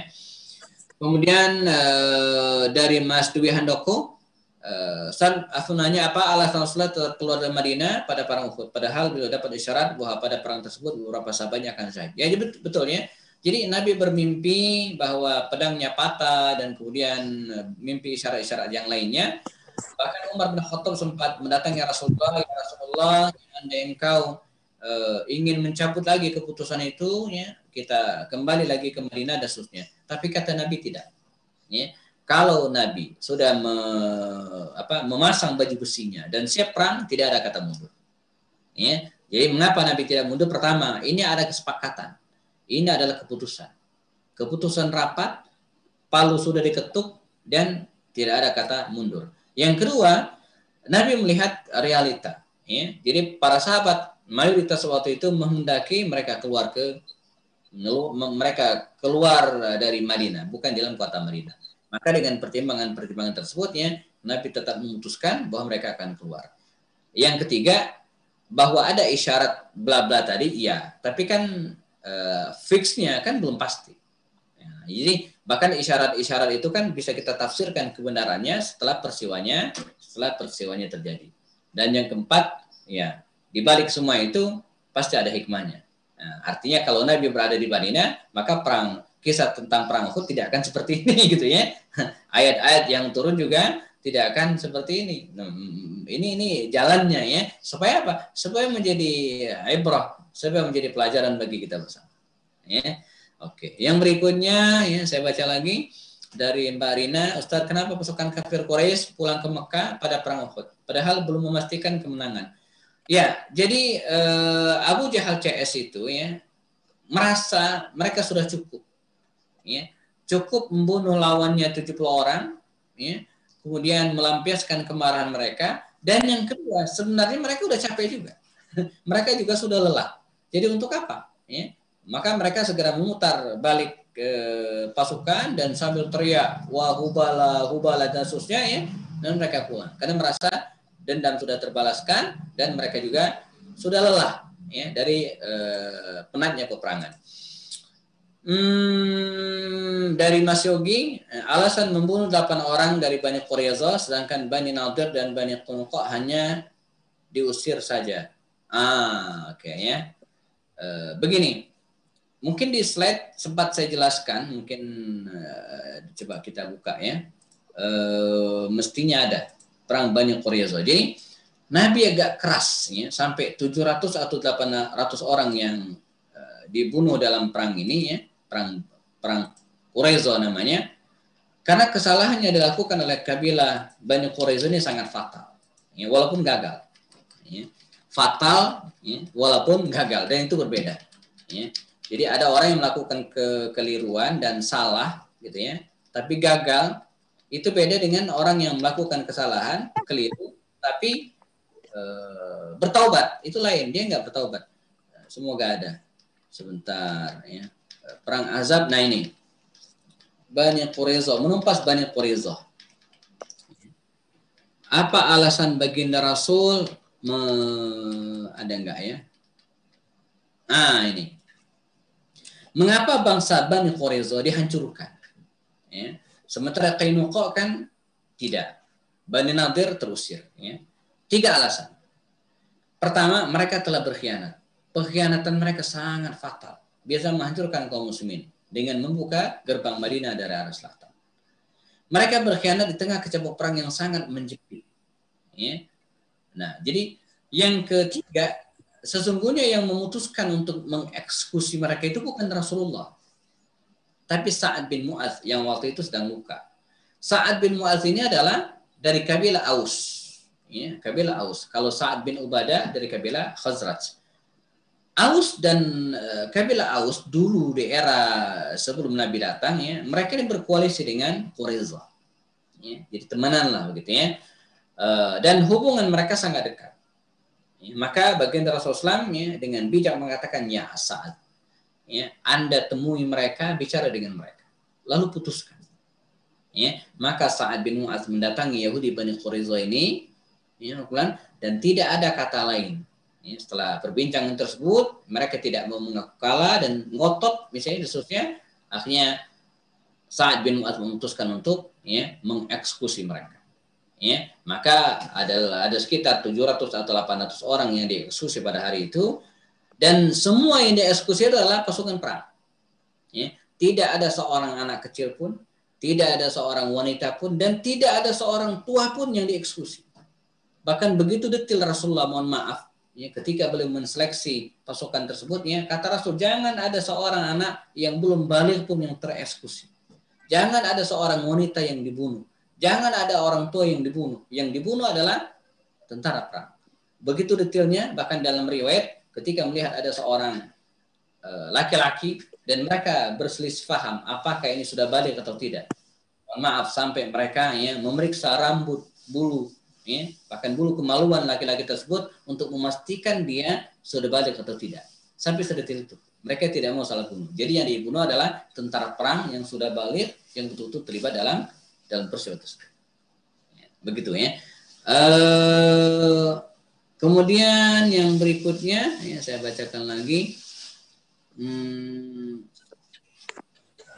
Ya, terus ke bawah ya. Dari Nabilah ya. Nabilah Yahdiani. Assalamualaikum Ustaz, mau tanya apakah kaum kafir Quraisy mengakui nama Allah yang Ar-Rahman? Saya penasaran soalnya nama anak Abu Bakar Abdurrahman, tapi kafir. Apakah ia memang kafir atau murtad?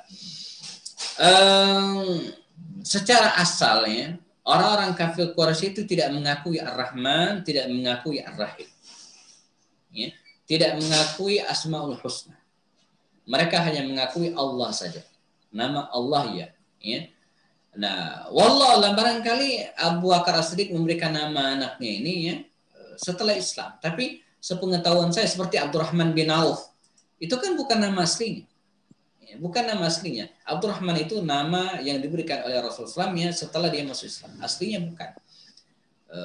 Tapi kalau Abdullah ya, sebab secara akidah bangsa Arab jahiliyah itu tidak mengakui asmaul husna dan tidak mengakui uluhiyatullah, ketuhanan Allah yang disembah. Jadi kalau ditanya siapa yang ciptakan alam semesta ini? Allah. Tapi nyembahnya bukan Allah. Nanti kita akan ketemu cerita ini dalam Sulhul Hudaybiyah pada pertemuan hari Senin insyaallah. Saya akan jabarkannya bagaimana Suhail bin Amr yang menandatangani perjanjian itu ketika Rasulullah menulis Bismillahirrahmanirrahim, kata dia coret. Kami tidak kenal dengan Ar-Rahman, tidak kenal dengan Ar-Rahim. Cukup Bismikallahumma, dengan namamu ya Allah selesai. Nah, ini pengetahuan saya. Jadi mereka tidak mengakui. Mungkin Abdurrahman yang sudah muslim yang menamakan anaknya itu, atau mungkin itu adalah gelar yang diberikan oleh ayahnya atau kemudian oleh bapaknya setelahnya. Jadi, tapi yang jelas di era jahiliyah bangsa Arab Quraisy ya, tidak mengakui Ar-Rahman dan tidak juga mengakui Ar-Rahim. Kemudian dari Pak Rahim ya, Ustaz, benarkah kisah bahwa alasan perang Badar antara lain juga karena kafir Mekah telah menjarah harta kaum muslimin yang tinggal setelah hijrah, sehingga itu menghalalkan perampasan perang. Ya tadi di awal sudah saya singgung ya, alasan perang Badar sebenarnya bukan itu. Bukan. Alasan perang Badar karena kafir Quraisy ingin mengusir kaum muslimin dari Madinah. Nah, jadi adapun kaum muslimin atau Rasulullah yang menghadang kafilah dagang kafir Quraisy itu adalah asap, bukan apinya. Jadi apinya adalah penyulutnya ketika ya, mereka mengirim 2 kali surat ke Madinah dan ingin mengusir Rasulullah dan kaum muslimin serta memaksa mereka keluar dari Madinah. Nah, jadi ini alasan. Nanti mungkin ini bisa dilihat dalam buku Al-Manhaj Al-Haraki karang Dr. Munir Muhammad Al-Qadban. Walaupun dalam banyak buku sejarah tadi sampaikan yang suka muncul ini, sehingga ada kesan, oh kalau begitu kaum muslimin dong yang mulai gitu kan. Nah, padahal tidak, kaum muslimin tidak pernah men-start perang, mulai serang enggak. Kaum muslimin tidak pernah mencari gara-gara untuk perang, termasuk dalam perang Badar ini. Ya. Dari Ustaz Jumadi, Ustaz, apakah Nabi Muhammad pernah membunuh musuhnya ketika berperang? Ya pernah. Nabi pernah membunuh musuhnya sekali di dalam perang, dalam perang Badar. Jadi ada seorang laki-laki namanya Ubay bin Khalaf yang ingin membunuh Rasulullah SAW. Maka Nabi mengambil salah satu tombak para sahabatnya dan dilemparkan oleh Rasulullah SAW. Tidak langsung mati, enggak. Tapi dalam perjalanan dari medan peperangan menuju ke Mekah, dia terbunuh. Cuman itu doang. Ya, jadi Nabi itu pernah membunuh satu orang musuhnya 1 kali dalam peristiwa perang Badar. Selainnya saya belum menemukan riwayat. Ya. Dari Pak Eka, Ustaz ingin bertanya di luar tema perang. Oh, penasaran dengan Haris bin Abdul Muttalib? Sepertinya referensi sedikit. Yang saya tahu Haris ini membantu Abdul Muttalib menggali sumur Zam-Zam. Apakah Haris masuk Islam? Syukran. Ya, jadi Haris bin Abdul Muttalib ini teman-teman sekalian adalah anak tertua ya dari sekian bersaudara satu ibu dengan dari Abdul Muttalib gitu ya. Nah, dia tidak sempat ya, karena keburu meninggal. Ya, jadi keburu meninggal dunia dan tidak sempat memeluk Islam ya, membersamai Nabi SAW. Sehingga namanya nggak muncul. Ya. Tidak seperti Abu Lahab, ya, tidak seperti Abu Talib, tidak seperti Abbas. Jadi paman Nabi itu kan, kalau kita petakan paman yang hidup itu ada 3. Maksudnya tiga jenis, bukan 3 orang. Pertama, ada paman Nabi yang mendukung setia Rasulullah dan masuk Islam sejak awal. Sejak awal mendukung Islam, membackup Rasulullah dan masuk Islam. Antara lain Hamzah. Hamzah itu sejak awal masuk Islam. Ya, tahun ke-4 Hijriah, 4 kenabian, ya, masuk Islam 3 hari sebelum Umar bin Khattab dia masuk Islam. Hamzah bin Abdul Muttalib. Yang kedua, ada tipe paman Nabi yang mendukung setia Rasulullah, ya, tapi tidak langsung masuk Islam. Masuk Islam yang belakangan. Tapi membackup Rasul. Namanya Abbas. Abbas ini belakangan masuk Islamnya. Bahkan ulama beda pendapat. Apakah dia masuk Islam sebelum perang Badar atau setelah. Yang jelas, dia ikut dalam perang Badar. Ya, Abbas ini ikut dalam perang Badar dalam barisan kafir Quraisy. Dan ditawan oleh Rasulullah. Kata Rasulullah, ya Am, ya, ayo kalau mau bebas, bayar bayar apa istilahnya?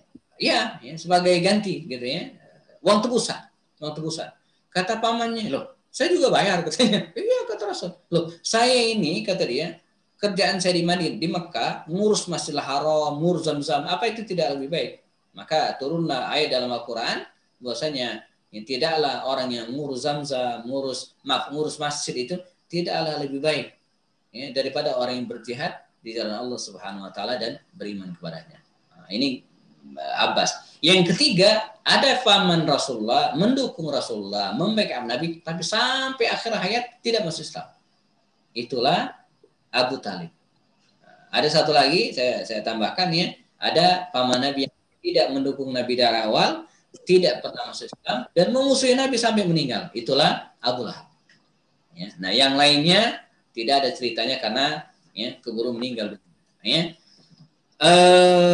Kemudian sebentar ya. Dari Pak Rahim lagi, benarkah kisah mana tadi ya? Sudah ke bawah lagi. Dari sebentar. Dari Lenovo. Ini merek handphone ya. Bagaimana cara yang tepat menjelaskan asal perang ini kepada anak-anak, terutama anak-anak SD supaya mereka mengetahui tujuan peperangan di masa Rasulullah. Ya, jadi kalau pengalaman saya bercerita ke anak-anak, justru yang mereka suka itu adalah heroiknya gitu ya. Senang. Jadi justru perangnya itu senang ya. Nah, tapi kita harus jelaskan dan disitulah pentingnya kita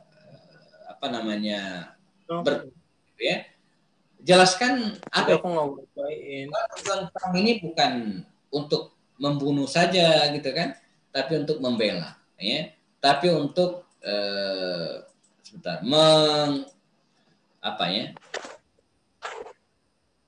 semua peperangan yang terjadi di masa Nabi SAW ya, bukan untuk menghabisi musuh gitu ya. Nabi berusaha untuk memaksimalkan sekecil mungkin ya, meminimalkan seupaya mungkin ya, agar jangan jatuh korban ya.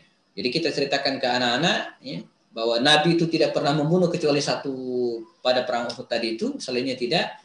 Nabi juga memaafkan ya orang yang datang kepadanya meminta maaf ya, seperti kisah Du'sur ya. Du'sur itu setelah perang Uhud kalau tidak salah ya, Nabi dalam sebuah peperangan ya, Du'sur yang datang ingin bunuh Rasulullah, tapi kemudian dimaafkan oleh Rasul dan akhirnya dia masuk Islam ya. Kemudian Nabi memaafkan kemudian mereka yang menjadi tawanan dalam Fathu Makkah 2.000 orang, banyak sekali. Jadi kisah-kisah ini yang kemudian harus kita tuturkan ke anak-anak ya, selain kisah-kisah heroik seperti Ali bin Abi Thalib tadi ya, bahwa dalam Islam ya terakhir ya, bukan satu-satunya jalan. Dari Mbak Yayu, sebetulnya berapa kali perang dilakukan oleh Nabi selama perjuangannya? Jadi tergantung kita ngitungnya. Perang di masa Nabi ini, jadi perang itu ada dua. Ada disebut dengan ghazwah.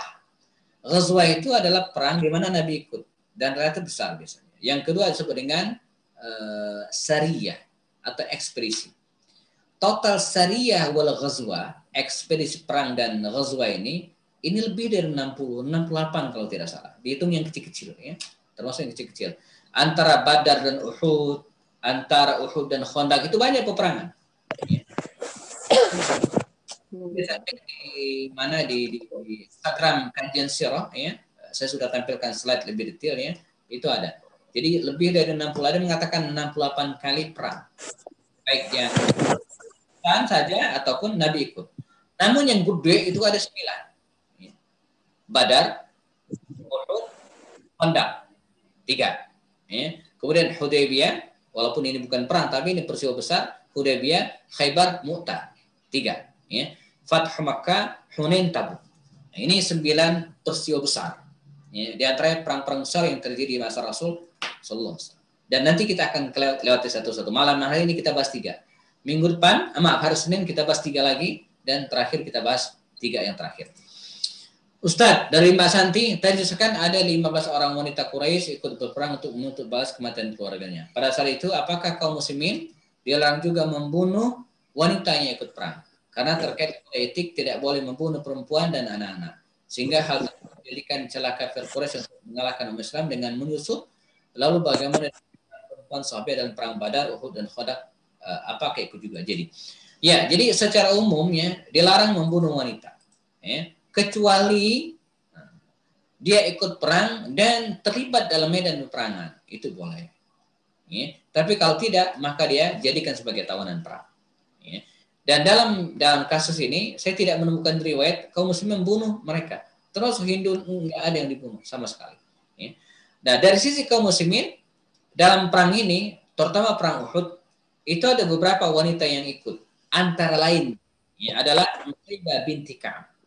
Bahkan Nusaybah binti Ka'ab ini yang ikut dalam Bai'atul Aqabah yang kedua, pernah kita ceritakan ya, dia ikut dan bukan mengobati orang yang terluka, bukan masak, bukan, tapi terjun ke medan peperangan dengan menggunakan pedangnya, dengan menggunakan tiang tenda, dia ya, berperang dalam medan peperangan ya.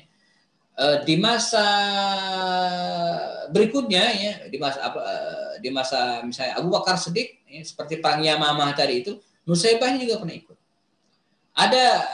Ada seorang wanita yang terkenal juga namanya Khawla bintul Azwar.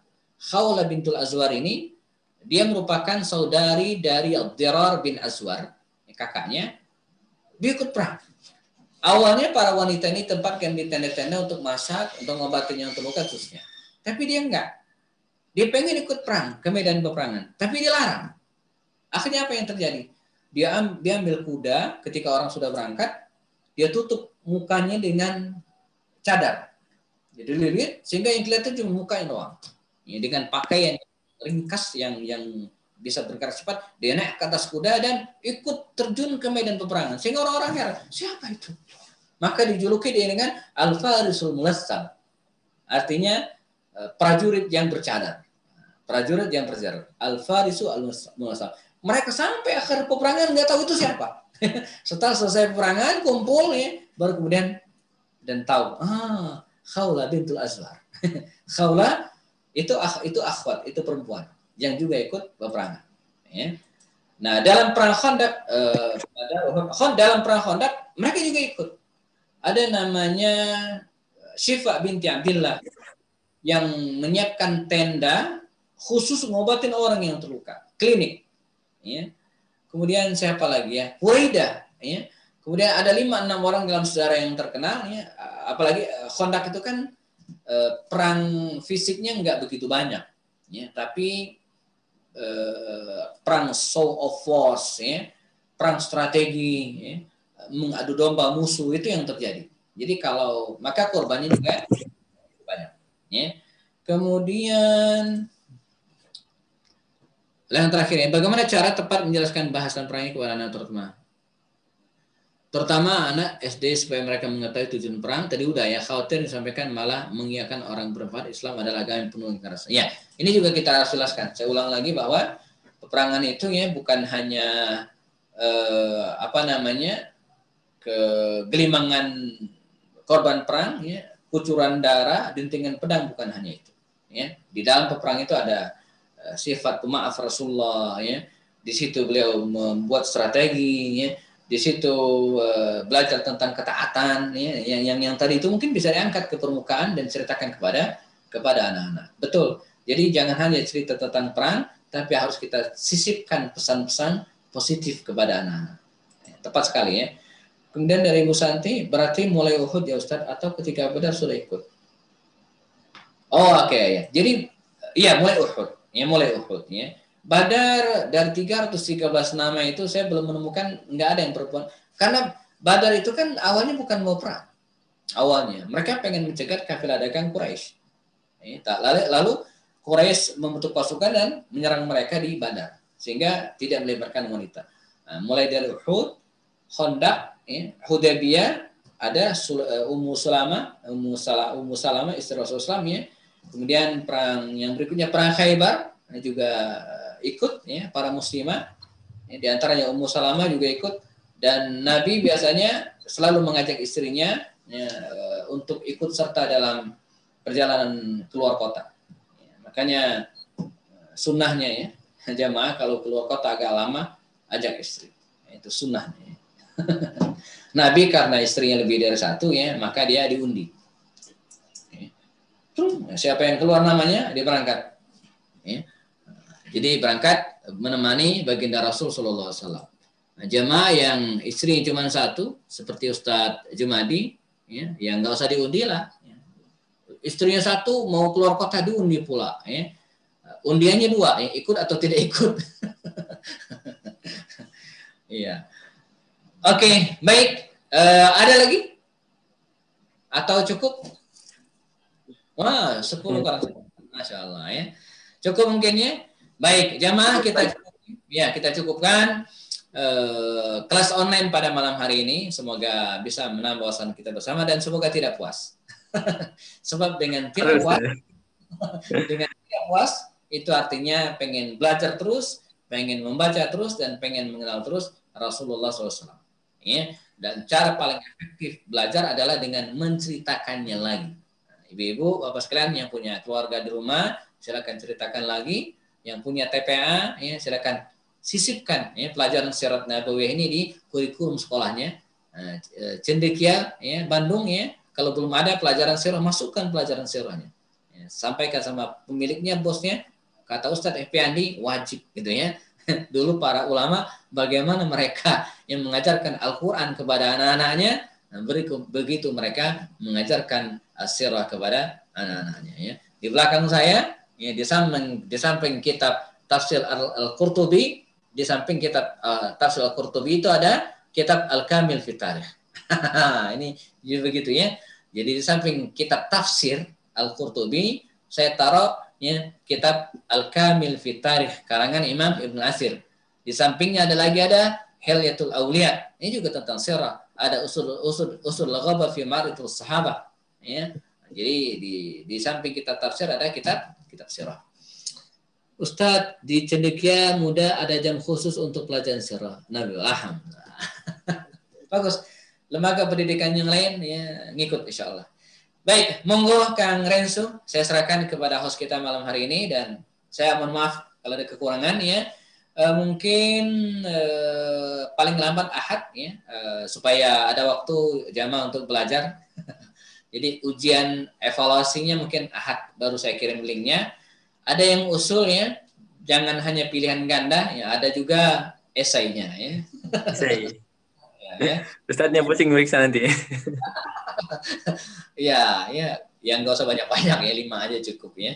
Bagus ya, mix insya Allah. Cuman kalau esai memang tidak bisa langsung diketahui scoresnya gitu kan, karena dia kan sangat subjektif dari saya belum ketemu mekanismenya gitu ya. Kalau pilihan ganda kan begitu klik, 100 gitu ya.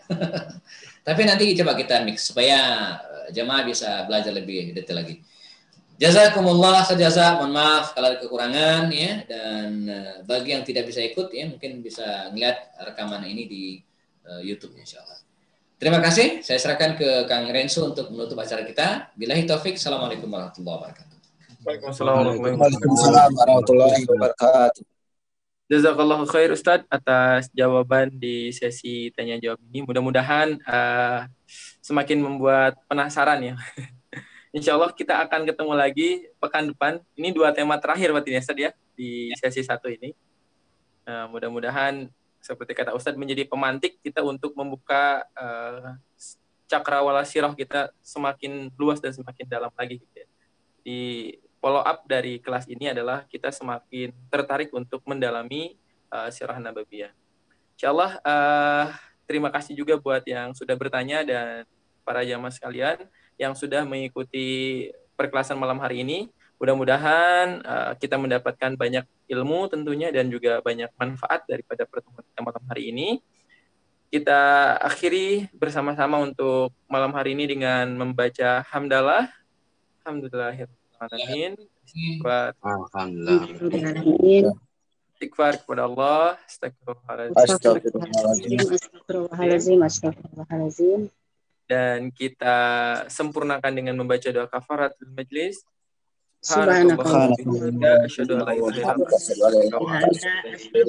Jazakumullahu khair buat semuanya. Kita akan ketemu lagi hari Senin pekan depan. Tentu dengan tema-tema yang jauh lebih menarik lagi untuk kita diskusikan. Sekian dari kami, kurang dan lebihnya mohon maaf. Barakallahu fikum. Assalamualaikum warahmatullahi wabarakatuh. Waalaikumsalam warahmatullahi wabarakatuh. Terima kasih, Selamat Ustaz. istirahat semuanya. Terima kasih. Selamat istirahat dulu. Jazakallah khair, Ustaz. Mas host. Mas host namanya siapa ya?